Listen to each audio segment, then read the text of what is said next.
How to open a Bank of America savings account. So hello guys, welcome back to my YouTube channel. In this video I'll be discussing about how to open a Bank of America savings account. So to open a Bank of America savings account online, you can visit the Bank of America website and go to the personal section and then simply select the bank account option. Or you can also simply search in for Bank of America savings account and just head over to this first website over here, and you just have to provide your zip code and simply get started with the login process. And once you browse the different savings account options, select the one that best suits for your needs. And Bank of America offers options like advantage savings and other specialized savings accounts, so you can also take advantage of that.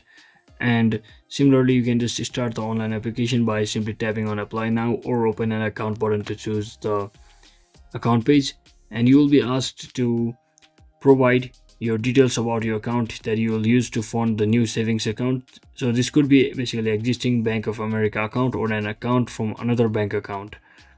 So after carefully reviewing all of your information you have entered, submit the application, and Bank of America will review your application and send you an email with the application status.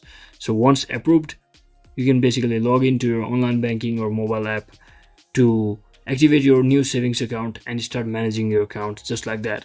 So that's it for today guys. Thanks for watching. Don't forget to like and subscribe. See you on the next one.